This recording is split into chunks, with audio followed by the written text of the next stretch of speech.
Assalamualaikum warahmatullahi wabarakatuh.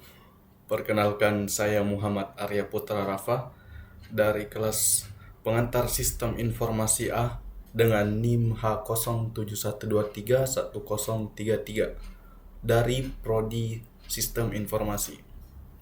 Pada video kali ini, saya akan menjelaskan beberapa materi mengenai pelajaran yang ada di pengantar Sistem Informasi.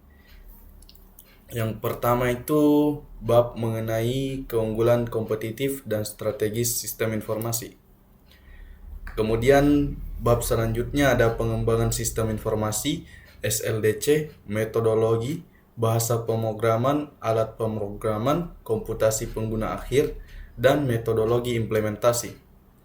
Kemudian bab selanjutnya ada definisi globalisasi, perusahaan global, dan perangkat digital. Kemudian bab selanjutnya ada pengertian e-bisnis dan e-commerce. Dan bab terakhir itu ada etika perlindungan kekayaan intelektual dan privasi dalam sistem informasi. Baik, mungkin masuk saja langsung ke bab yang pertama mengenai keunggulan kompetitif dan strategis sistem informasi. Ya, saya dari perwakilan kelompok 4 dan berikut adalah nama teman-teman kelompok saya. Langsung saja kita masuk ke pendahuluan. Apa itu teknologi informasi strategis? Teknologi informasi strategis adalah kunci sukses perusahaan. Atau sistem informasi meningkatkan efisiensi, inovasi, dan hubungan pelanggan. Model seperti rantai nilai Porter dan RBV menunjukkan bagaimana SI menciptakan nilai tambah dan diferensiasi. Nah, selanjutnya keunggulan kompetitif. Keunggulan kompetitif adalah kondisi di mana suatu organisasi memiliki kelebihan atau daya saing yang membedakannya dari pesaingnya. Keunggulan ini dapat berupa harga yang lebih rendah, kualitas produk yang lebih baik, pelayanan yang lebih baik, atau inovasi yang unik. Selanjutnya kita masuk ke keunggulan kompetitif dapat dicapai melalui beberapa hal. Yang pertama itu efisiensi operasional. Menggunakan teknologi informasi untuk mengotomatisasi proses bisnis dan mengurangi biaya produksi. Yang kedua itu pelayanan pelanggan yang lebih baik. Sistem informasi yang memungkinkan pelanggan berinteraksi dengan perusahaan secara efisien dan efektif. Yang ketiga ada pengambilan keputusan yang lebih baik. Sistem informasi yang memberikan data dan analisis yang akurat membantu manajemen membuat keputusan yang lebih baik. Dan yang terakhir, ada inovasi produk dan layanan. Penggunaan teknologi informasi untuk mengembangkan produk dan layanan baru yang memenuhi kebutuhan pasar. Nah, selanjutnya ada strategi sistem informasi atau SIS. Strategi sistem informasi atau SIS adalah sistem komputer yang digunakan di setiap level organisasi untuk mengubah tujuan operasional, produk layanan, serta hubungan lingkungan. Tujuannya adalah membantu organisasi mendapatkan keunggulan kompetitif. SIS memungkinkan perusahaan memberikan produk atau layanan dengan biaya yang lebih rendah, yang dibedakan dan berfokus pada segmen pasar tertentu. Dalam bisnis, strategi SIS memiliki keunggulan kompetitif mengintegrasikan teknologi informasi dengan proses bisnis untuk mencapai keunggulan kompetitif. Baik, untuk kesimpulan pada bab ini yaitu SI atau sistem informasi vital dalam bisnis modern yang kompetitif. Penggunaan SI efektif meningkatkan efisiensi, pengambilan keputusan, dan inovasi. SI juga mendukung strategi bisnis yang adaptif, membangun hubungan pelanggan lebih baik, dan menciptakan nilai tambah serta diferensiasi. Tantangan implementasi SI termasuk isu keamanan, biaya, dan perubahan organisasi. Manajemen perubahan dan analisis cost benefit penting untuk kesuksesan. Perusahaan yang memanfaatkan SI strategis akan lebih kuat menghadapi tantangan pasar global. Sekian untuk bab yang pertama. Selanjutnya kita lanjut ke bab yang kedua. Baik, selanjutnya kita masuk ke bab pengembangan sistem informasi meliputi SDLC, metodologi, bahasa pemrograman, alat pemrograman, komputasi pengguna akhir, dan metodologi implementasi.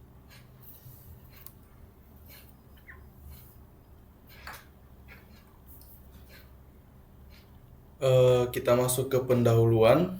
Pengembangan sistem informasi menciptakan sistem yang memenuhi kebutuhan organisasi. SDLC menyediakan kerangka kerja, metodologi mengelola proyek, dan pemilihan bahasa serta alat pemrograman memastikan kualitas. Partisipasi pengguna akhir dan implementasi yang baik memastikan integrasi sistem. Kita masuk ke pembahasan. Yang pertama itu ada SDLC atau Software Development Life Cycle. SDLC adalah proses pembuatan dan pengubahan sistem serta model dan metodologi yang digunakan untuk mengembangkan perangkat lunak. Beberapa metode SDLC yang umum digunakan meliputi: yang pertama itu waterfall. Metode waterfall adalah metode yang berurutan dengan tahapan seperti pengumpulan kebutuhan, desain, implementasi, pengujian, dan pemeliharaan. Yang kedua itu ada metode prototype, yang memungkinkan pengguna melihat gambaran awal perangkat lunak sebelum dirilis. Dan yang ketiga ada agile, berfokus pada kolaborasi, iterasi, dan respons cepat terhadap perubahan. Untuk poin kedua itu ada metodologi pengembangan. Metodologi mengacu pada pendekatan yang digunakan dalam mengembangkan sistem. Contoh metodologi meliputi Scrum, Kanban, dan Lean. Setiap metodologi memiliki kelebihan dan kekurangan, tergantung pada kebutuhan proyek. Yang ketiga ada bahasa pemrograman dan alat pemrograman. Seperti yang kelihatan di sini, bahasa pemrograman itu ada 3 di sini, yaitu Java, Python, dan JavaScript. Bahasa pemrograman seperti Java, Python, dan JavaScript digunakan untuk mengimplementasikan logika bisnis dalam perangkat lunak. Lalu kemudian alat pemrograman. Alat pemrograman seperti IDE atau Integrated Development Environment membantu pengembang menulis, menguji, dan mengelola kode. Untuk poin selanjutnya ada komputasi pengguna akhir. Melibatkan antarmuka pengguna UI dan pengalaman pengguna UX. Desain UI yang baik dan pengalaman pengguna yang intuitif sangat penting.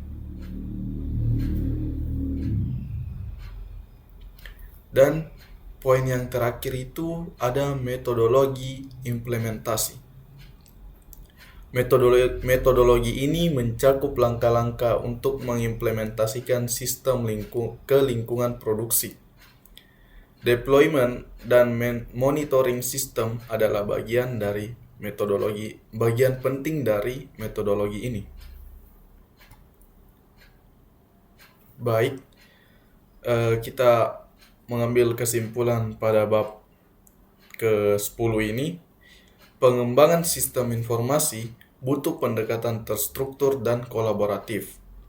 SDLC dan metodologi pengembangan memastikan efisiensi, Pemilihan bahasa dan alat pemrograman serta partisipasi pengguna adalah kunci sukses. Implementasi yang baik memerlukan perencanaan dan dukungan berkelanjutan. Sekian untuk bab yang ini, bab ke-10. Selanjutnya kita melangkah ke bab 11. Baik, untuk bab selanjutnya itu mengenai penjelasan definisi globalisasi, perusahaan global, dan perangkat digital.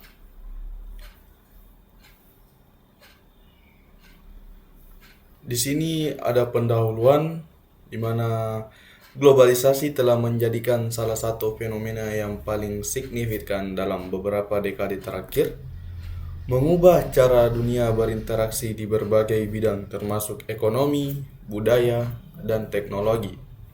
Globalisasi mengacu pada proses integrasi yang lebih dalam dan saling ketergantungan antara negara-negara di seluruh dunia. Proses ini difasilitasi oleh kemajuan teknologi, komunikasi, dan transportasi yang memungkinkan arus barang, jasa, informasi, dan modal melintasi batas-batas negara dengan kecepatan dan efisiensi yang belum pernah terjadi sebelumnya. Di sini saya akan memberikan dulu definisi mengenai globalisasi. Jadi, globalisasi dapat didefinisikan sebagai proses yang memungkinkan interaksi dan pertukaran informasi, barang, dan jasa secara cepat dan efektif di seluruh dunia. Dalam era digital, globalisasi memungkinkan perusahaan untuk beroperasi secara global dan meningkatkan efisiensi bisnis dengan menggunakan teknologi informasi dan komunikasi, atau biasa dikenal dengan TIC. Kemudian, perusahaan global. Perusahaan global memainkan peran penting dalam proses globalisasi. Perusahaan ini tidak hanya beroperasi di satu negara, tetapi memperluas jangkauannya ke berbagai pasar internasional. Mereka mengadopsi strategi bisnis yang memanfaatkan keunggulan komparatif dari berbagai negara, seperti biaya produksi yang lebih rendah, sumber daya alam, dan tenaga kerja yang terampil. Perusahaan global adalah perusahaan yang beroperasi secara global dan memiliki keahlian untuk beradaptasi dengan persaingan yang semakin ketat di pasar global. Perusahaan global memanfaatkan teknologi TIC untuk meningkatkan efisiensi dan efektivitas bisnis, serta memperluas jangkauan pasar dan meningkatkan keunggulan kompetitif. Selanjutnya yaitu perangkat digital. Perkembangan perangkat digital seperti komputer, smartphone, dan teknologi internet merupakan pendorong utama globalisasi modern. Perangkat digital memungkinkan komunikasi yang cepat dan efisien, mendukung perdagangan elektronik, dan memfasilitasi manajemen rantai pasokan global. Teknologi ini juga memungkinkan perusahaan untuk mengakses data secara real-time, membuat keputusan yang lebih cepat, dan merespon perubahan pasar dengan lebih cepat. Kemudian saya akan menerangkan mengenai definisi perangkat digital. Perangkat digital adalah alat yang digunakan untuk memudahkan berbagai aktivitas bisnis seperti membeli, menjual, mengiklankan, dan menampung umpan balik dari pelanggan secara online. Adapun contoh perangkat digital yang penting yaitu smartphone, tablet, konferensi online, dan sistem informasi yang memungkinkan pertukaran informasi secara cepat dan efektif.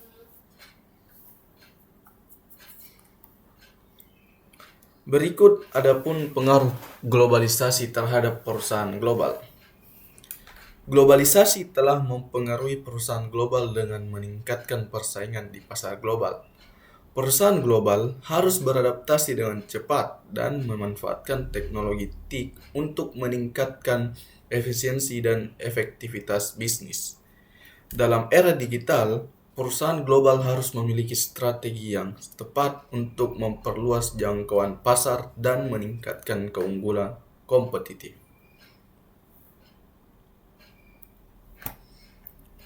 Kemudian adapun penggunaan perangkat digital dalam perusahaan global. Perangkat digital telah menjadi penting dalam operasional perusahaan global.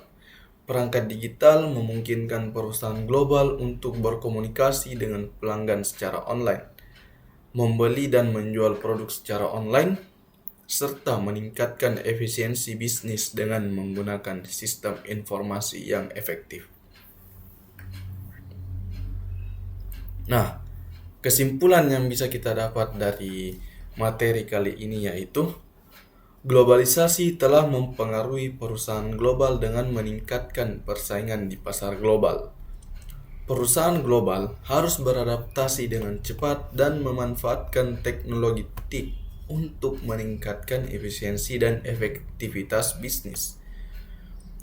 Penggunaan perangkat digital telah menjadi penting dalam operasional perusahaan global, memungkinkan perusahaan untuk berkomunikasi dengan pelanggan secara online dan meningkatkan efisiensi bisnis dengan menggunakan sistem informasi yang efektif. Baik, sekian penjelasan materi mengenai bab mengenai bab definisi globalisasi, perusahaan global, dan perangkat digital. Selanjutnya, mari kita melangkah ke bab yang selanjutnya. Nah, selanjutnya kita memasuki materi bagian e-bisnis dan e-commerce. Dalam era digital saat ini, teknologi informasi dan komunikasi telah mengubah landscape bisnis secara drastis. E-bisnis dan e-commerce adalah dua konsep yang menjadi inti dari transformasi ini. Memungkinkan perusahaan untuk meningkatkan efisiensi operasional, memperluas jangkauan pasar, dan menyediakan layanan yang lebih baik kepada pelanggan. E-bisnis yang mencakup seluruh aspek operasional bisnis dilakukan secara elektronik, mulai dari pemasaran hingga manajemen rantai pasokan. Sementara itu, e-commerce secara khusus merujuk pada aktivitas jual beli barang dan jasa melalui internet. Evolusi e-commerce telah menghasilkan berbagai bentuk transaksi yang berbeda, masing-masing dengan karakteristik dan tantangan uniknya. Bentuk-bentuk utama e-commerce termasuk business to business atau B2B, business to consumer atau B2C, consumer to consumer atau C2C, dan consumer to business atau C2B. Setiap bentuk ini melibatkan dinamika interaksi yang berbeda antara penjual dan pembeli, memerlukan pendekatan strategis yang disesuaikan untuk memenuhi kebutuhan pasar. Pembayaran elektronik menjadi komponen penting yang mendukung transaksi online, memungkinkan konsumen dan bisnis untuk menyelesaikan transaksi dengan cara yang cepat, aman, dan efisien. Berbagai metode pembayaran elektronik seperti kartu kredit, transfer bank, dompet digital, dan cryptocurrency menawarkan fleksibilitas dan kemudahan bagi pengguna, sekaligus menuntut perhatian pada keamanan dan perlindungan data. Selanjutnya kita masuk ke pengertian e-commerce. E-commerce adalah semua kegiatan perdagangan yang dilakukan melalui media elektronik, terutama internet. Perkembangan teknologi, khususnya internet, mempengaruhi banyak bidang kehidupan termasuk retail. Proses perdagangan ini umumnya dikenal sebagai electronic commerce atau singkatnya e-commerce. Nah, selanjutnya pengertian e-bisnis. E-bisnis adalah kegiatan usaha yang dilakukan dengan menggunakan sistem informasi terkomputerasi menggunakan web, internet, extranet, atau kombinasinya. Konsep e-bisnis hampir mirip dengan e-commerce, tetapi mencakup lebih dari sekadar transaksi pembelian online. Nah, berikut adalah bentuk-bentuk e-commerce. Yang pertama itu business to business atau B2B, business to consumer atau B2C, consumer to consumer atau C2C, consumer to business atau C2B, business to government atau B2A, dan consumer to government atau C2A. Di sini saya akan menjelaskan satu persatu bentuk dari e-commerce. Kita mulai dari business to business atau B2B. Business to business adalah jenis e-commerce di mana satu perusahaan menjual produk atau layanan ke perusahaan lain. Dalam model e-commerce ini, pembeli biasanya memesan barang dalam jumlah banyak. Contohnya adalah perusahaan yang membeli perlengkapan kantor dari produsen. Yang kedua ada business to consumer. Dalam jenis e-commerce ini, perusahaan menjual produk atau layanan kepada konsumen. Secara umum, pelanggan e-commerce B2C hanya terlibat dalam industri retail. Aktivitas ini termasuk dalam kategori ini jika Gramet sebelumnya. Oke, lanjut ke consumer to consumer. Kegiatan ini termasuk dalam jenis e-commerce.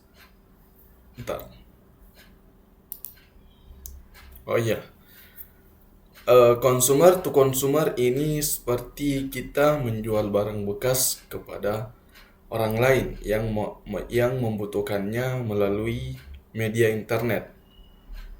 Contohnya itu seperti transaksi online antar dua orang yang ada di mana? Di Facebook begitu, kayak Makassar Dagang. Nah, itu termasuk consumer to consumer. Nah, kemudian consumer to business. Consumer to business adalah sistem di mana seseorang menjual produk atau layanan ke perusahaan. Misalnya, desainer grafis menawarkan dan menjual logo ke perusahaan makanan. Selanjutnya ada business to government. Ini model e-commerce mirip dengan B2B, tetapi pelakunya adalah perusahaan dan instansi pemerintah. Contohnya itu seperti layanan pembuatan website untuk sistem manajemen online. Dan yang terakhir ada consumer to government.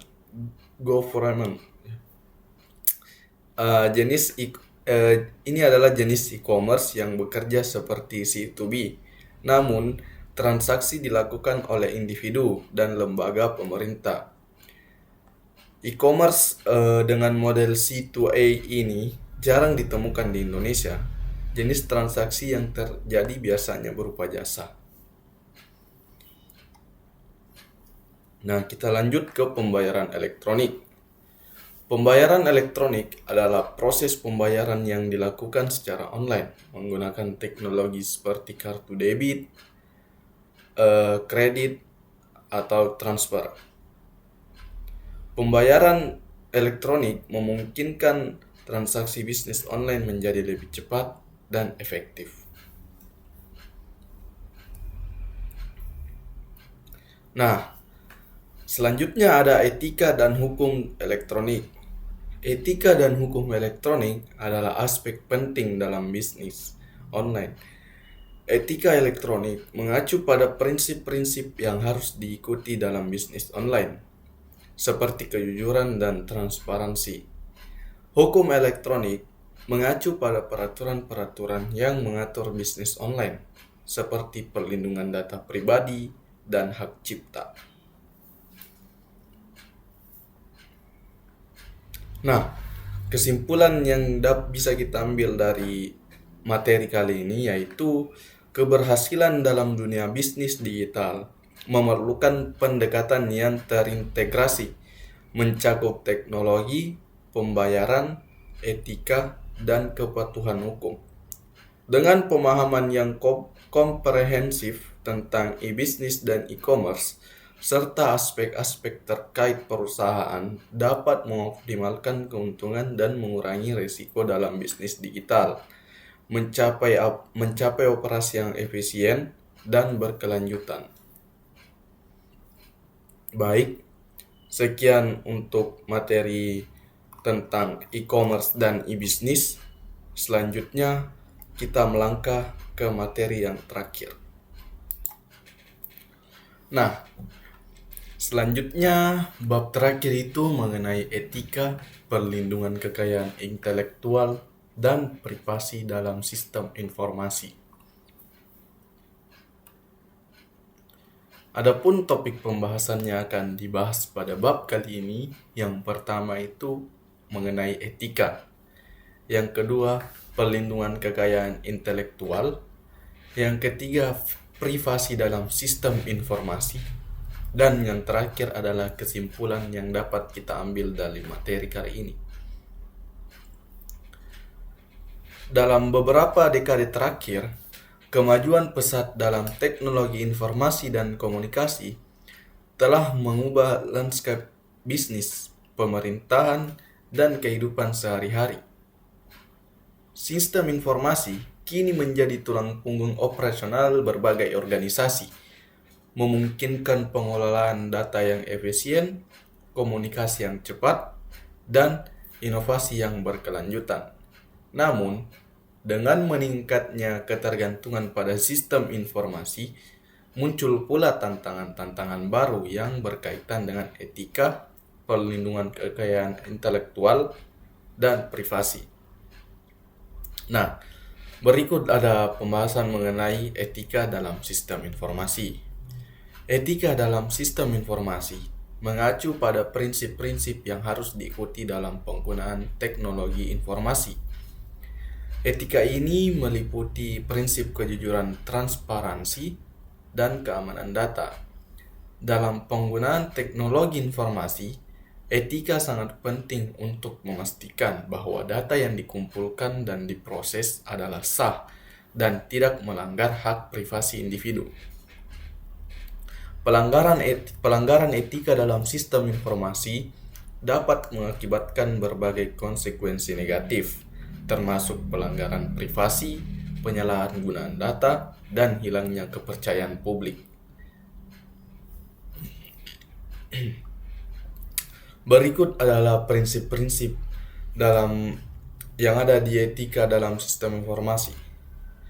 Yang pertama itu keterbukaan. Keterbukaan itu meliputi data harus tersedia untuk umum dan dapat diakses oleh siapapun yang berhak. Yang kedua itu transparansi.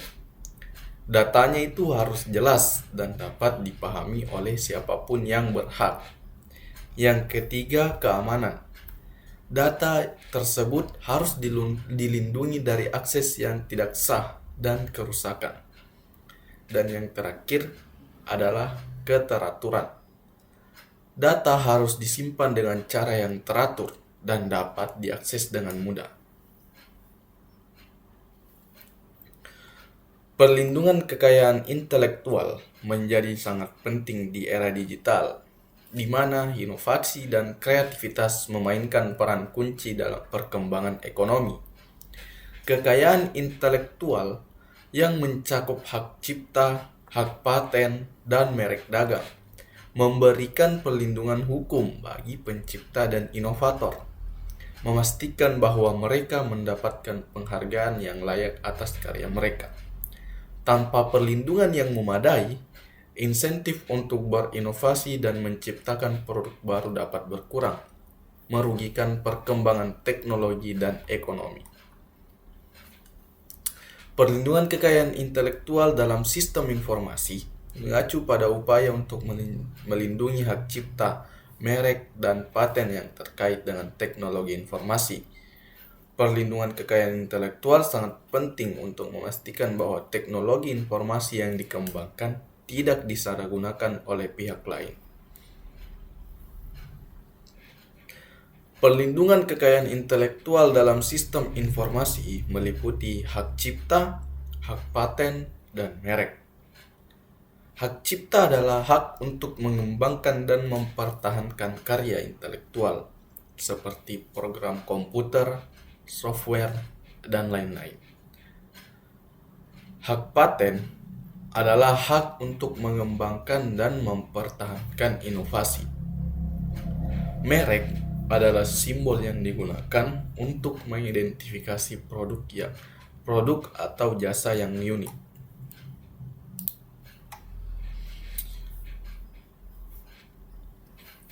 Privasi sebagai salah satu hak dasar manusia mendapatkan perhatian khusus dalam konteks sistem informasi. Dengan maraknya pengumpulan dan analisis data besar, perlindungan privasi menjadi isu kritis yang dihadapi oleh organisasi. Privasi berkaitan dengan hak individu dan organisasi untuk mengontrol informasi pribadi dan sensitif mereka, serta memastikan bahwa data tersebut digunakan secara sah dan etis. Pelanggaran privasi dapat mengakibatkan kerugian yang signifikan, baik secara finansial maupun reputasional. Privasi dalam sistem informasi. Privasi dalam sistem informasi mengacu pada upaya untuk melindungi data pribadi individu yang dikumpulkan dan diproses dalam sistem informasi. Privasi sangat penting untuk memastikan bahwa data pribadi individu tidak disalahgunakan oleh pihak lain. Nah, privasi dalam sistem informasi itu meliputi data pribadi, data sensus, dan data keamanan. Data pribadi adalah data yang terkait dengan individu seperti nama, alamat, dan nomor telepon. Data sensus adalah data yang terkait dengan individu seperti data kesehatan, data pendidikan, dan lain-lain. Dan data keamanan adalah data yang terkait dengan individu seperti data keamanan, data kriminal, dan lain-lain. Nah, berikut adalah kesimpulan yang bisa disimpulkan dari materi kali ini. Etika, perlindungan kekayaan intelektual, dan privasi adalah 3 pilar utama dalam pengelolaan dan penggunaan sistem informasi di era digital.